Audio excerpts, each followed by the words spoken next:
So again, welcome to 1 Million Cups, and today we've got two examples of what we call our passport program, and these are two presenters from the Columbia, Missouri market.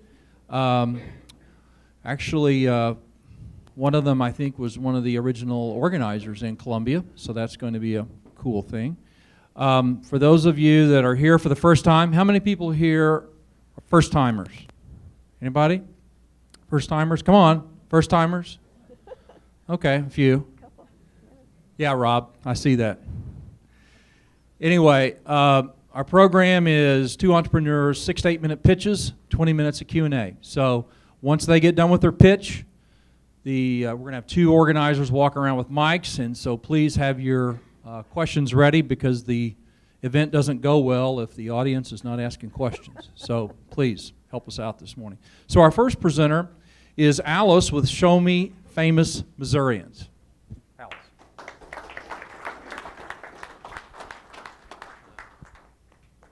Thank you. Can you hear me okay? Yeah? Okay. Speak up a little.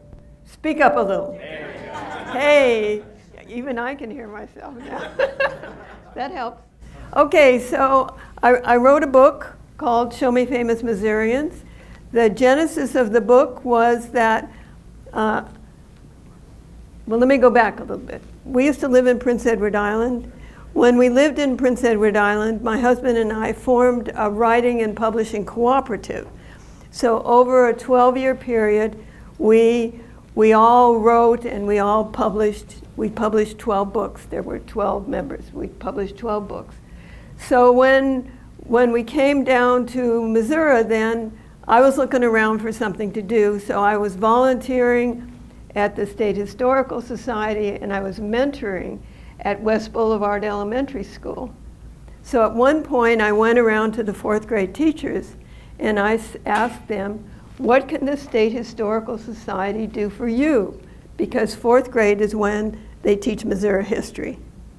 And they said, any materials that you can give us that the kids can do on their own, they said, we are so constrained by map testing that what we need is stuff that children can do by themselves. So the two things that I did with the book was, these are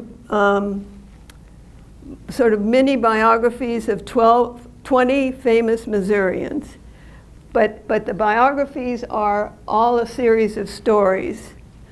And because they were available, and it turned out that stories from their childhood often tells the kind of famous they're going to become.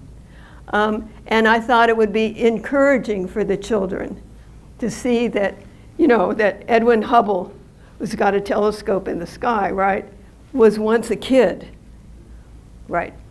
At 8 years old, his mom said, don't you want a birthday party? He said, no, Grandpa James has made me a telescope. I want to spend the night of my birthday looking through the telescope. By the way, in case you didn't know, Edwin Hubble and Jesse James are related. Who knew? I mean, that's part of the research.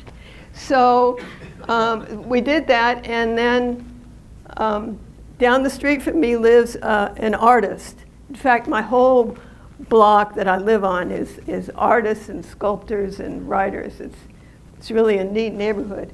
So I asked him if he would design games to go with each of the biographies. So each biography has a different game that the kids can do by themselves or the teachers can photocopy and duplicate.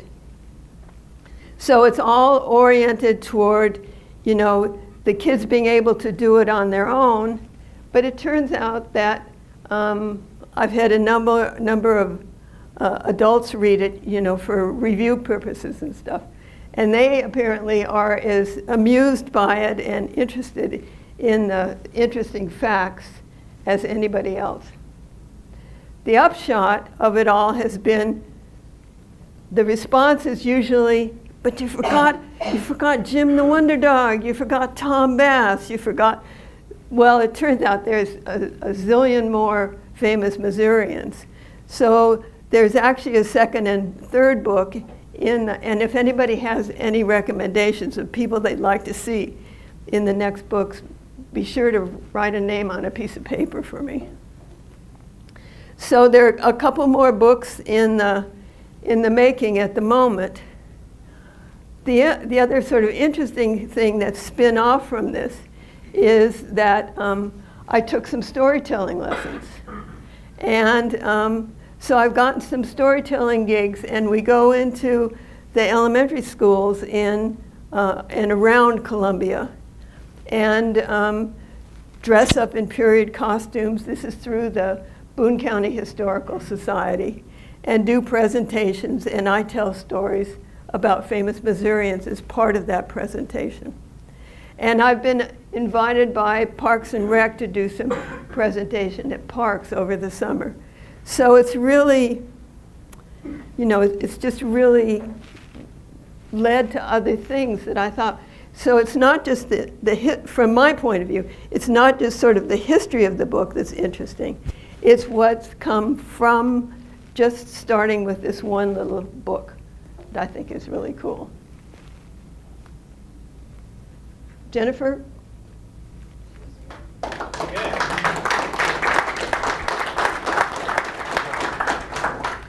So just so you know, that when we go into schools or places or parks, we take this so that as the kids or people or the visitors come in, they can do this game. So Heinrich has drawn this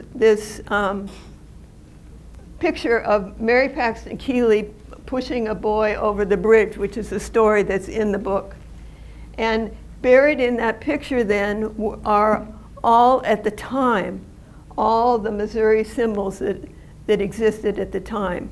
Now, mind you, there are twice as many now as there were at that moment, but this was all there were at the time. Sorry, Philip. No, thank you, Alice. Is this working? Okay. All right, so we're going to open it up for questions, feedback. I know we have a couple authors in here, so I expect to see your hands up. Where are these books available to buy? You can get them on Amazon. You can get it at Barnes & Noble online or Barnes & Noble bookstores. We have it in several local bookstores around Missouri. Show Me Famous Missourians. It's way down here where you can't read it.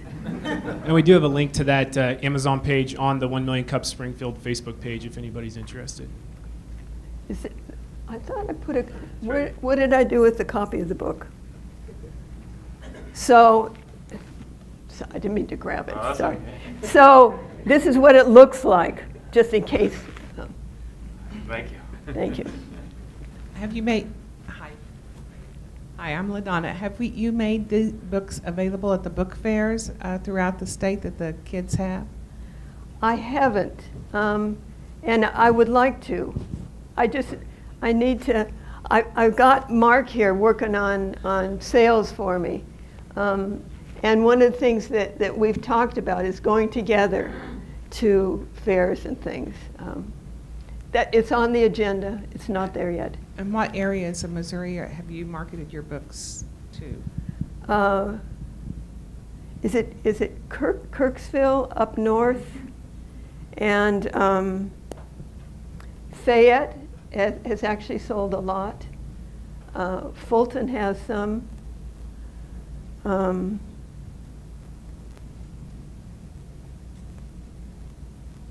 Gee, I think that's it at the moment.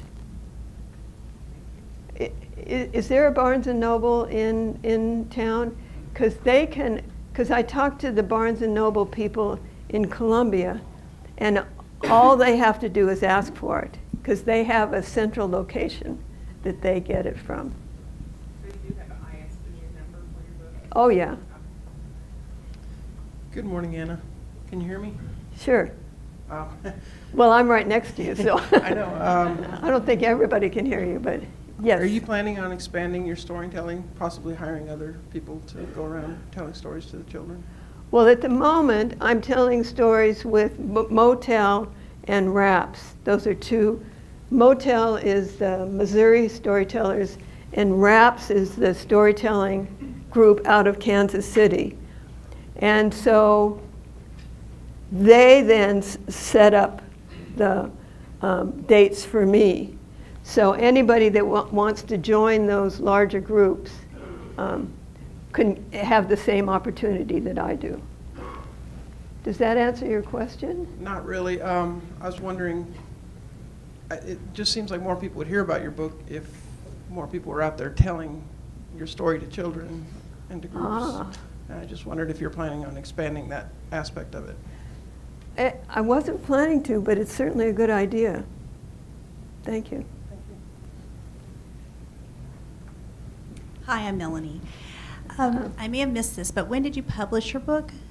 Last year, Last year. And how many famous historians are included in your book? 20. 20. So there's 20 famous Missourians. In this one, there'll be 20 in the next one, and then in the third book is based on female Missouri women that are dolls that were made by Mary Paxton Keeley, this woman, that are in the Boone County Historical Society. So there's 19 of those. So that's book 3 will be 19. Are they dolls based on real people then? Yes, Oh. yes, out of Missouri history, yes.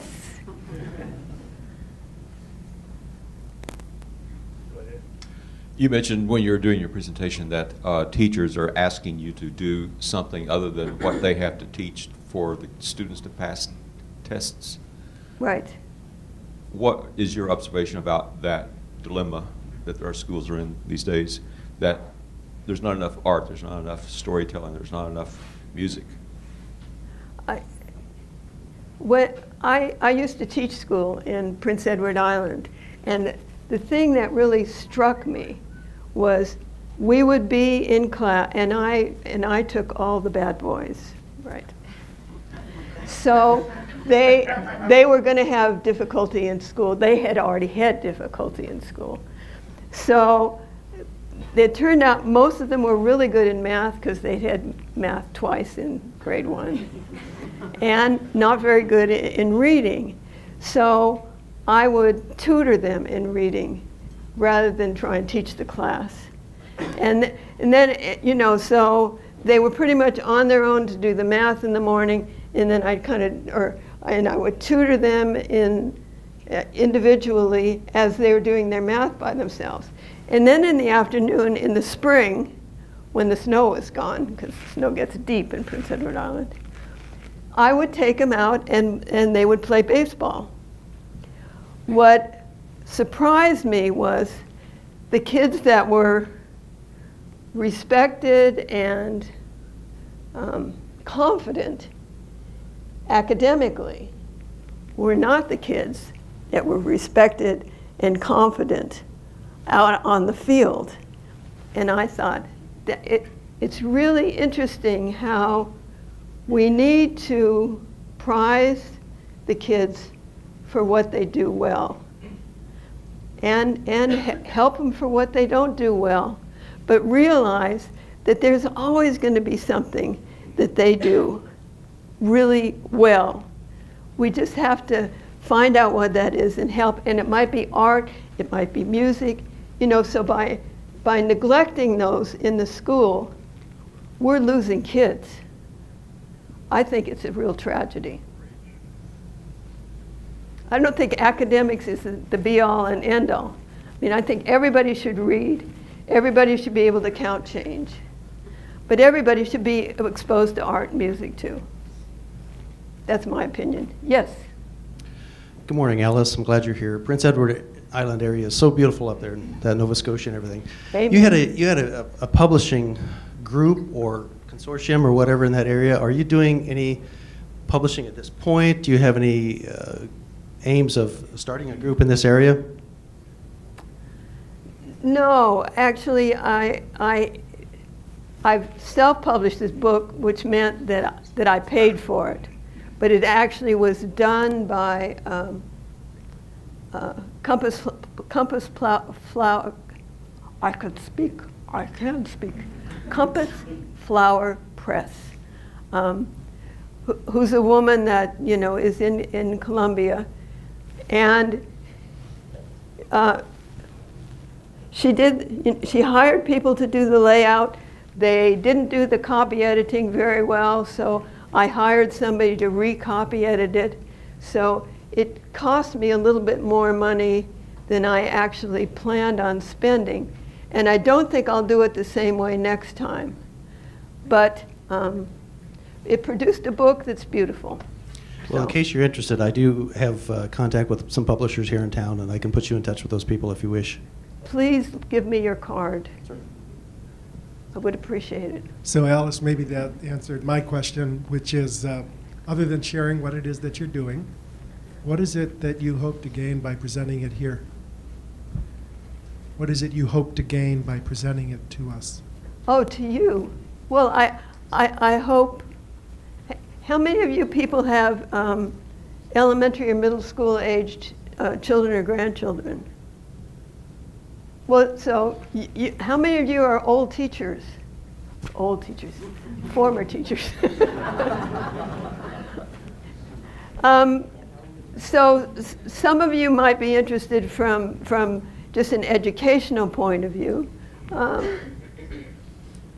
Some of you might be interested just to see how one book can make many avenues open. I don't know. Hi, what are the wholesale and retail costs on your books?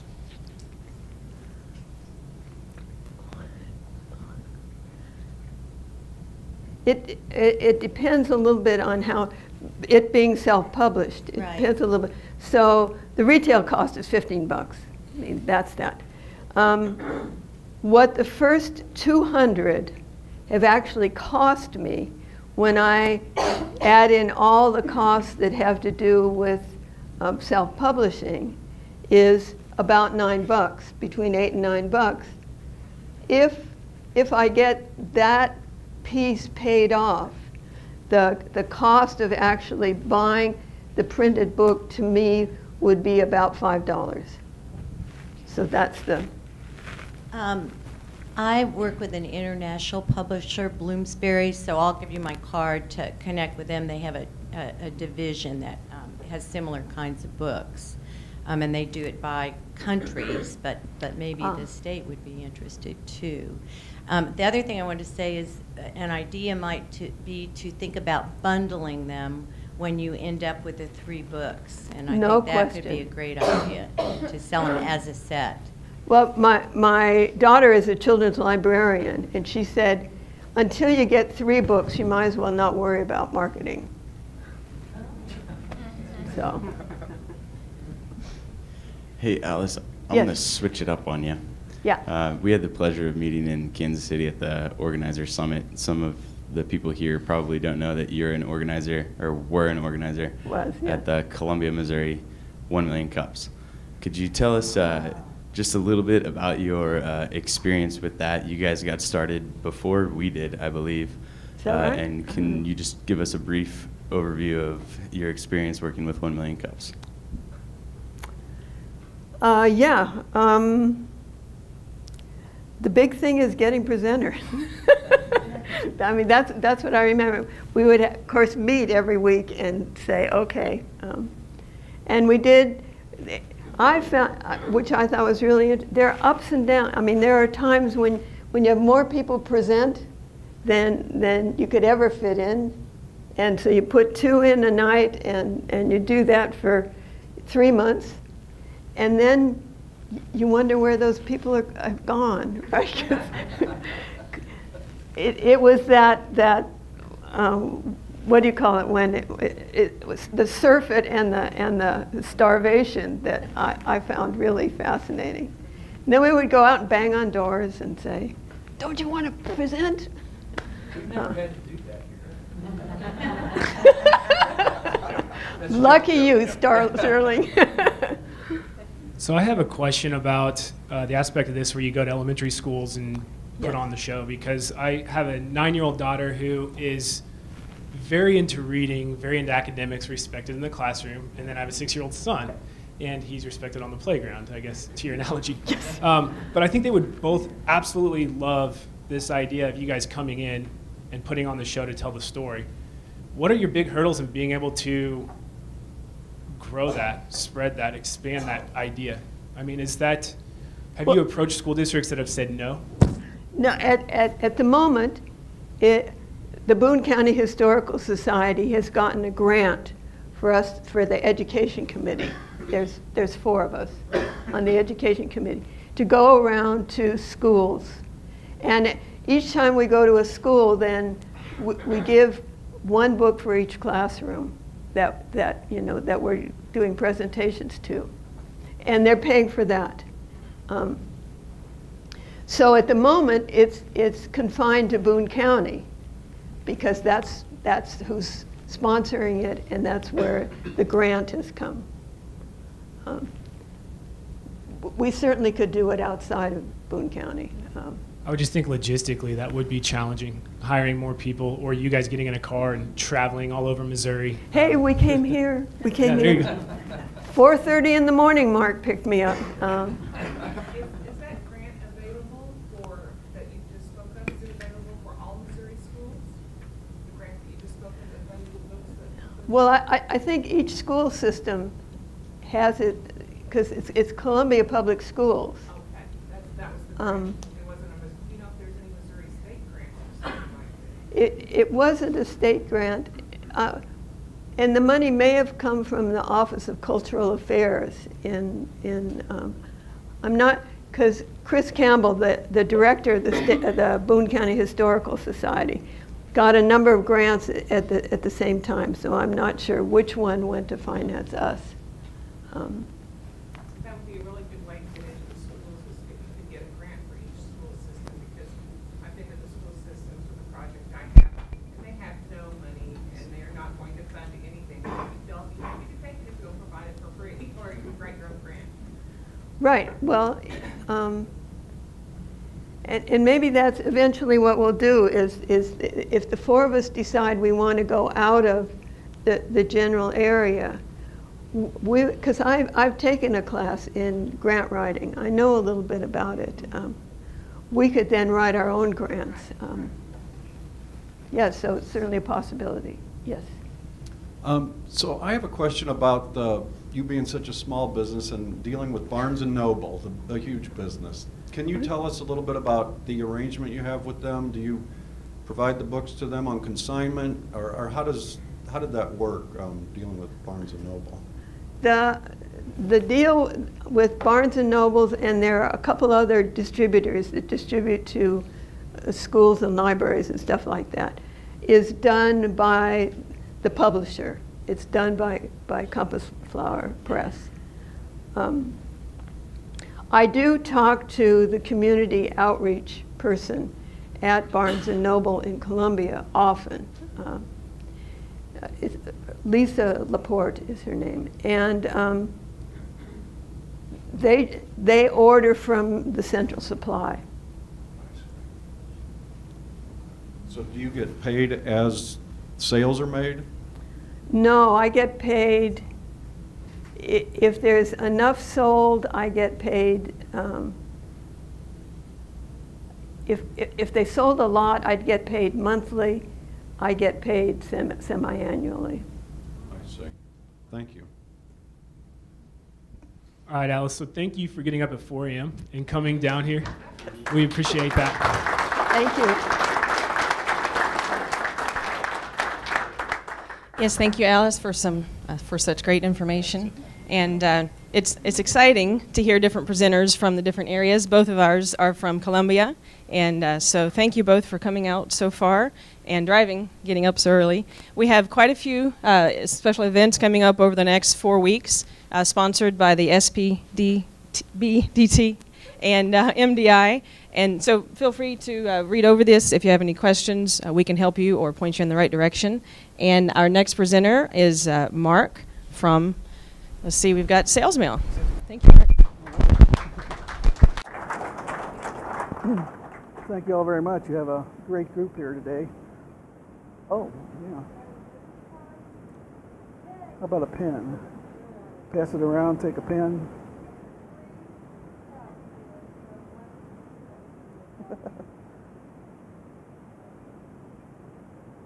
First, I have to say, wasn't Alice great? She's a great author. She's a great inspiration for our Columbia Million Cups. She encourages everybody who's there. And I don't know, I'm not trying to pick on age, but you can get a business going at any age, myself included. So don't say no, if you want to do it. I'm Mark Weehee, and my company is a startup. It's called Sales Mail. And I have one question, or two questions for you.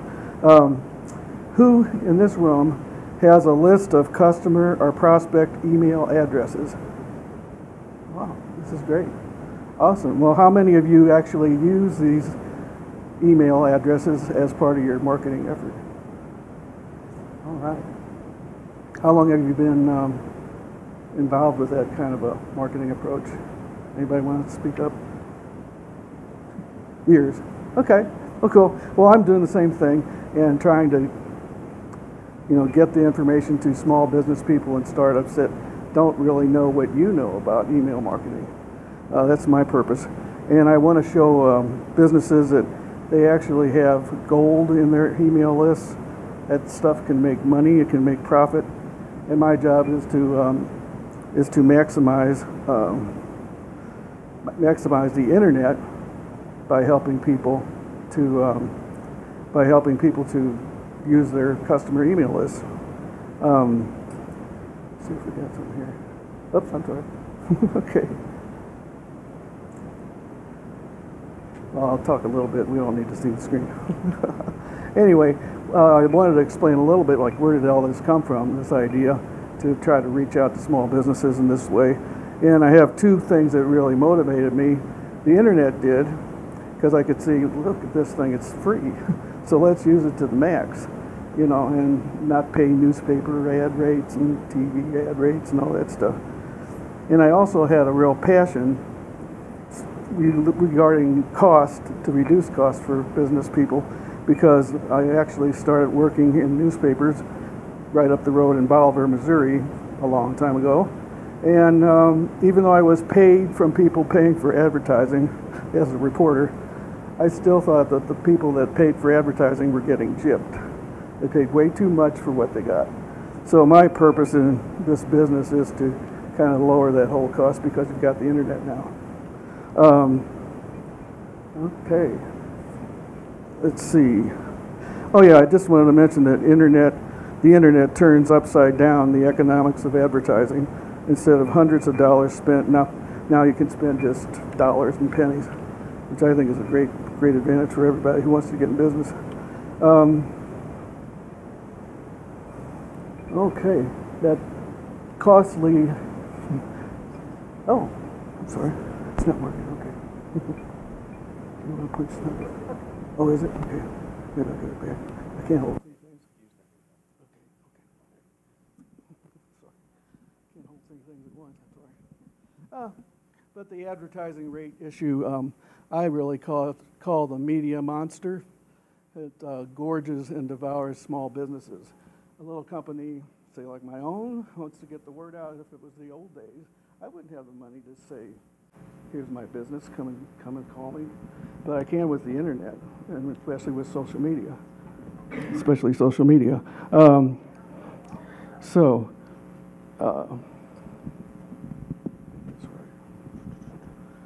Coordination issues. Okay, so anyway, how do we serve our clients? 4 basic ways. We encourage them to use their email lists that they might not have even known they could use. Talk to insurance agents and other people, startups too, that don't realize you can actually tap into those things. So we had that. We had a message to it, well thought out in a marketing message, very brief, proven to be useful in marketing. And then use the internet just very simply with your laptop computer. And then we have to promise confidentiality to all of our prospects and clients, because that's number one when you're dealing with emails.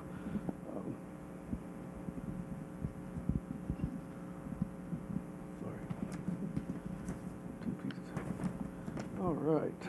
And what happens when you do those 4 steps? Eureka, famous word in the gold mining business. there's gold in customer lists. You find there's gold there, there's profit, there's new prospects. One thing I like to call sales mail is prospecting made easy. It's a whole lot easier to call, reach people by email than door to door and things like that, which isn't even done anymore. So at this point, I'd like to just have a short video of sales mail. We just need to, yeah, it's the next one. And I have to hit that, yeah. Great. So just about 2 minutes. Oh. Oh, well. No sound, I'm sorry. Well, you can watch it.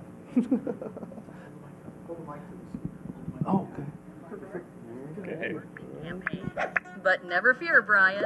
Sales Mail is here. With Sales Mail, Brian can rest easy in knowing that his internet marketing is being professionally handled. Sales Mail sends out custom templates and messages to help generate leads for businesses just like Brian's. Also, Sales Mail understands that traditional marketing methods just don't work. Brian's campaigns will be created and maintained with the most up-to-date and effective marketing tools available. So how exactly can Sales Mail work this magic for Brian? Well, first we write his marketing message. Next, we compile an email list using existing customers or a purchase list of potential prospects. Once this is done, we'll send Brian's message to his choice of lists and we'll provide him with all email lists of individuals that responded for a follow-up. Best of all, we do this at a fraction of the cost our competitors charge. Want to get the same sense of marketing freedom Brian has? Contact Sales Mail today to discover how you can enjoy a free 1-month trial.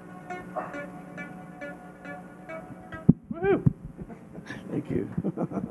That's fun. Well, thank you. Just to illustrate a little bit of the numbers in this game. Oh, I'm sorry. Let me go back here.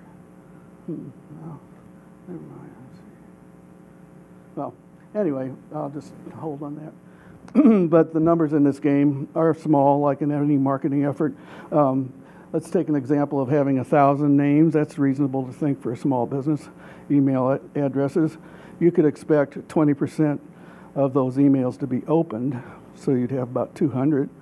And then you could expect 1 to 3% of that 1,000 to actually be responded to. So a person could ask for a contact name or leave their name or actually order something.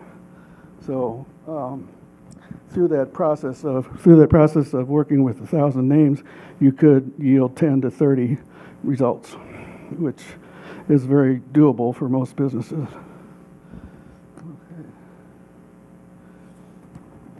And in addition to some results, we actually can prove to our clients the actual numbers, the number of emails sent out, the number of opens, the number of responses, which they would get directly, and then we would also make a promise to them regarding privacy.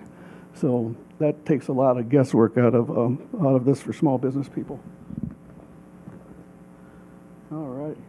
So right now you can use a laptop and you can actually transcend time and distance, and the economics of marketing are in your favor. Alrighty. I think that works today because people love their emails. You all know that. It's the first thing they do in the morning. So they do open those things. They see them. They might have to repeat your message several times, probably 5 to 7 times before they actually act on it. But they do love their emails. It's much more personal, and it's easy for them. So, again, they don't have to open up a big newspaper or watch your TV all day or listen to a blaring radio to hear what's going on. So, we do like to apply 4 basic principles in the business. We like to give businesses a break. We're not out in it for the money, per se, but we do want to help people get a good start in their business. We like to work with customers to actually educate them to the value of those email lists. We want to be accountable and give them all the analytics that we get, and we want it to be confidential where they don't worry about who's going to sell my email list. So that pretty much wraps up Sales Mail.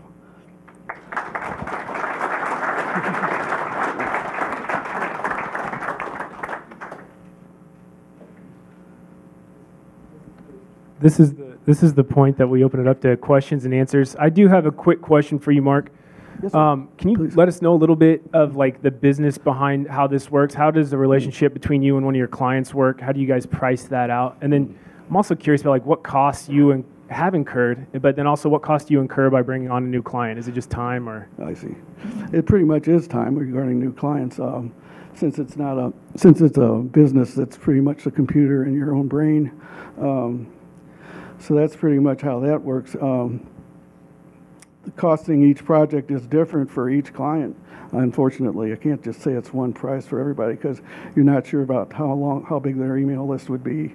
You have a cost of distribution, say a nickel a piece, to send out the emails. So that depends, it fluctuates, and some time is involved too. But I really do try to keep it lower, and I'd say just an average cost per email. With all costs, you have to spend some on the graphics, but at the very most, about 20 cents per email would run it pretty close. Yes, sir. With a business, if they come to you and they don't have an email list generated, I guess one, how are you going about generating these thousands of emails that they're going to send out, and two, what kind of clients are you catering to as far as your business is concerned? What kind of other businesses are you looking to work with? Okay. I would give a startup like an option to take time, and it really does take time to just get email addresses by having a sheet with leave your address here while you're in the office, or have it at some event that you're hosting, putting on. I don't know what it might be, but a 5K run or something, you could have lots of people collecting email addresses that way. And the old business card still pays off a lot because those email addresses are on that. So if you can get to a lot of meetings and grab business cards, you get an edge up on that. Was there another part to your question? I think type of clients. Well, they're pretty much, at this point, I'm pretty much aiming at professional services companies, financial advisors, insurance agents, because those people have a lot of names, for one thing, and they need a lot of marketing help. A lot of them have always worked kind of in the background, but now they see the world is a lot more competitive, and they're wanting to get on the bandwagon. So I'd say those two service areas are primary. Yes, sir. I had a question kind of on the pricing structure. I guess how you're doing it now. And I guess if I was going to think about being a customer, I might be more willing to pay just for opened emails rather than sent emails. If that is an option that you have now, or I haven't done that, but it's a good idea. It really is. It'd be a lot more safe and secure for you.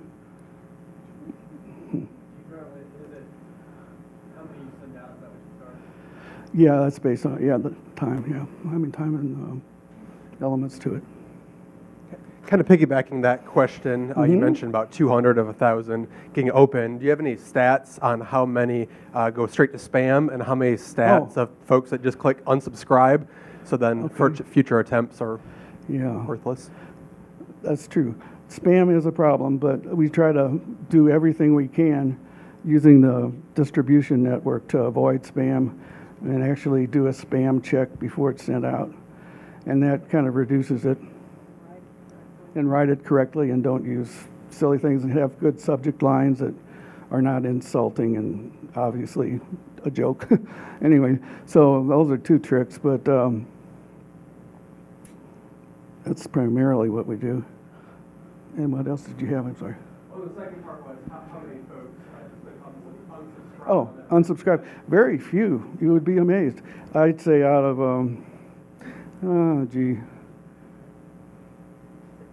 might just be less than 1%. Yeah, yeah. Okay. Hi, Mark. So I'm curious how your firm generates new clients. Through email marketing. That's pretty much what we do. Yeah. And I actually use purchase lists quite a bit, where you can really narrow down demographics, or like in Columbia, say, well, just one part of town are small business owners with net worth of this value, or things like that. For the financial advisors, people of this net worth are more. So that's the way I use it. So with that, with your email marketing, do you have certain templates that you use in order to sort of garnish new business? It changes all the time. You know, you have to keep it fresh, and that's just kind of my gut reaction when I start looking through the services that have that, or how I want to design it. So I always keep the customer in mind. I'm not saying it's just my opinion, but. Okay, I have a couple questions. One, you've mentioned purchase lists a couple times, so that's a service that you offer, correct? Yes, ma'am. Okay. Also, you said that you create the emails, so if I came to you and I wanted to be your customer, you would help me create the email. Sure. Would I play any role in that as far as the actual design, or I would just be giving you information? Both ways. We can do it either way. One, if we want to just get right to it, we could just, I could just find the template or design it and write the copy, get it approved from you, make changes, and all that, just like any kind of publishing effort, and do all those steps, and then send it out. Okay, and I would be charged for however much time you put into that? It'd be still by the email. Okay. Yeah, it's all part of the same package. Okay, and one last thing. You said that you would then send me a list of who responds. So those responses don't come straight to me, they come to you? They do come to you straight. Okay. I'm sorry if I misspoke that. Yeah. Okay, thank you. Yeah, you get the information. I can go and look and see how active it is, but I don't really have any part in that.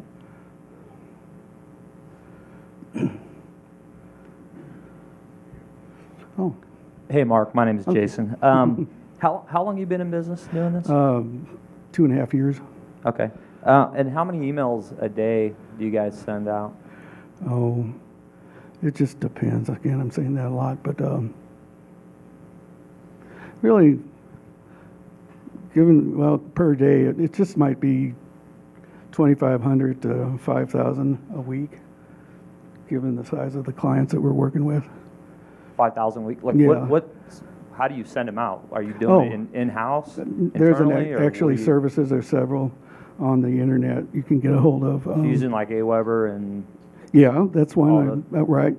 iContact is one. Who's the big one? Constant Contact. You can just get all the information to them and then have them send it out at the time and date that you request. So you're kind of like an interface between... instead of a small business owner doing that themselves, you just kind of facilitate the process, exactly. I guess, a little bit. That's exactly right. And then try to help them do something they don't have time for or any interest in, you know.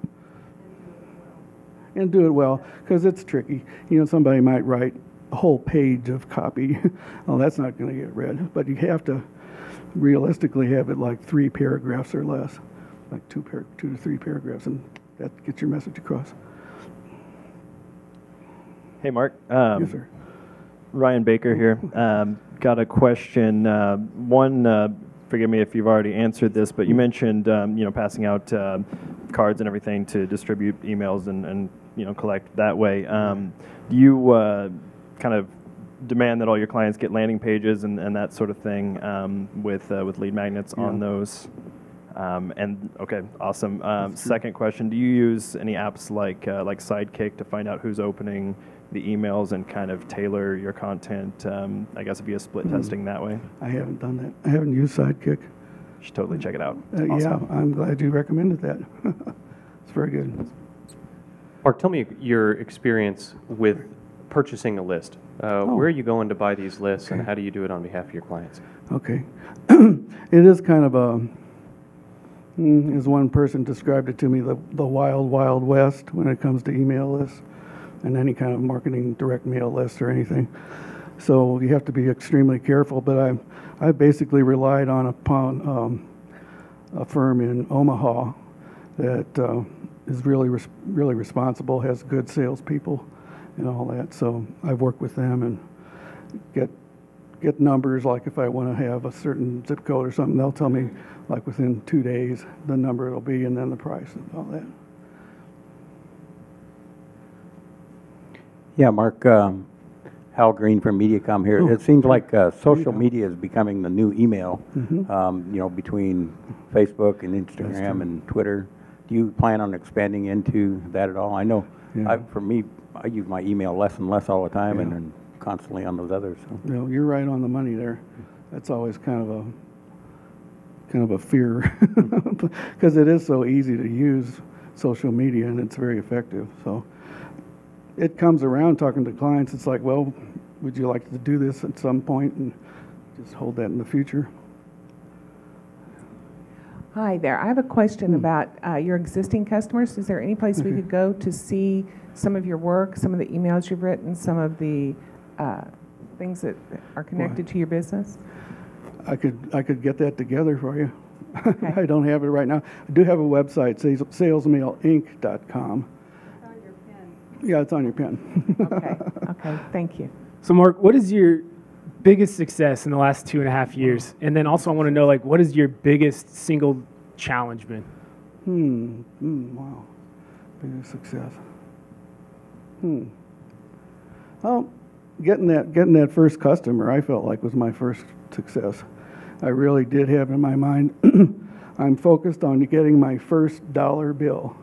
I was focused on that for a year, maybe longer, and I didn't see it coming fast at all, and it was a slow grind, but finally it did hit, and it was more than $1, but at least I reached that minimum. And the biggest challenge, or that was the challenge, what else was there? Maybe that was your biggest success and challenge. Success and challenge, okay. Can you, so I don't know if you explained this, but you actually work with Alice Reese and helping her with her marketing efforts. Can you let us know just kind of what that relationship is like, and what you do for Alice? Well, I'm working a lot with the email marketing right now for our the homeschool community. We feel like they're very ripe for a book like this, where they could use it with their 4th graders or any age. But then we have also on ready to go direct contact through email and then phone calls and all to tourism locations in Missouri, and try to get them to buy more of Alice's book. So that's the basics. Is it working, Alice? Hey, Mark. So I think Jason was kind of getting to the same point, and I think understanding that you might be a middleman between the large email providers like Constant Contact and MailChimp, how long can you hold on to a client before they really start to understand the process for themselves and either take it on internally or just do it? So I think the big looming question is, how can you compete with the large guys that are really, really cheap and a 20-minute YouTube video that can explain how to do this stuff? How do you do that? How long can you hold on to a client for? And where do you see your business going in the next 6 months or a year? Well, I think service is a big thing we can offer clients and prospects. That's one thing I bring up. It's like, you're not just doing this on the computer. You can talk to me, give me a call, and we can work this out together. So that's the main thing. And I can see this lasting quite a while, because there's a lot of businesses that just don't have the extra help in their business.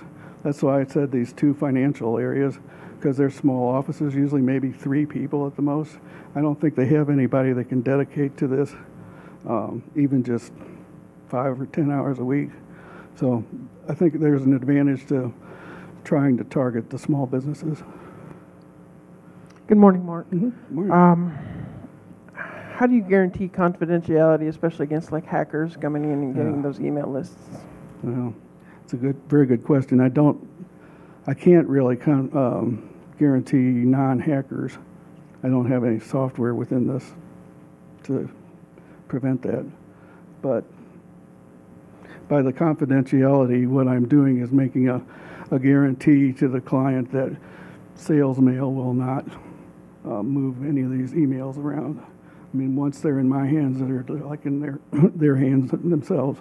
And, you know, if we break up the relationship and all, it'd go right back to them. So it's really just a promise from me. So. Thank you. Yeah, so Damien over here, most people say their name, I don't. Yeah, I had a question. So you say that you buy email lists, and you know, I know a long list of the cons to that. Like, for instance, like Gmail, if you're sending emails and people are listing it as spam, Gmail's gonna like send you to spam automatically. Like if people are listing that, you know, like I've heard a lot of bad things about it. Can you say some of the pros about it? Oh, I see a lot of pros with the email list, the purchase list. Number one is the volume that they have. I mean, for any typical zip code, probably even in Springfield, you can get 10 to 15,000 emails of, say, middle-class people with a home and, you know, all that certain level of income. So you can get a lot of people. And if it's all purchased on the fact that you need a lot of numbers, then purchase list really makes sense. But they're not right for everybody. I've read some guy, he made a commitment to an email house for like 200,000 names, and I don't know what that cost him, probably $2,500 or something. And he thought he was going to get all this business, and he was just up all night because he was expecting all this business. Well, he didn't get one order because he didn't pick it right. He didn't have it demographically right, and probably had his message wrong and everything. Mm-hmm. Yes, sir. So this would be directed at Alice's project. Oh, sure. As an example. Sure. Have you ever thought of creating a website, for example, free information for homeschooling teachers? That's the name of the website. No, they come to your website, they'll find it. Yeah. And when they do, you got a little spiel for them about some free information you have for them. The free information is about Alice's book. And you've established now a relationship with that person who's come to your website. And you're going to send that information to them if they give you their email address. You're now building an email address for people who specifically are interested in that book. You have it. Alice doesn't. You're going to sell it to Alice. I don't know how you do this, but it's kind of taking the place of getting into a magazine that's for homeschoolers and buying an ad in there. I just wanted to say, in response to that, I'm in process of having an academic guide made to go with the book. And I hadn't thought about making a separate website, but we could do that. And we would give the guide away then for free. So that would be the come on. Thank you. Mark, the last question that we wrap up with every week is, how can we as a community help you? Boy, you've all helped me with your questions already. It's very good. You kind of get in a little, you know, tunnel sometimes, and it's good to get out and get out at least good ideas. I would ask if anybody knows of a small business or medium-sized business that isn't quite doing great with their marketing. If you have a name like that, I would appreciate you telling me. Then I would contact them and come and visit and talk it through. Mark, thank you very much. Appreciate it.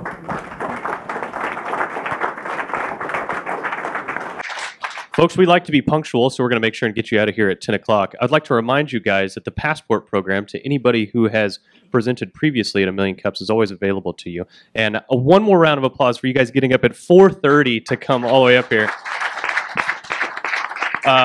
We really, really appreciate you making the trek all the way from Columbia. I hope that you got a warm welcome here from Springfield. So if any of you guys know other people who might benefit from presenting in this platform to talk to the rest of the entrepreneurs and individuals here from the Springfield community, please let us know. You're welcome to sign up at any one of the computers graciously provided by Database Systems. We have an application pulled up here, so if you have any questions, talk to one of the organizers here. We are going to be here at the same time, the same place next week at 9 a.m. and we'll see you then.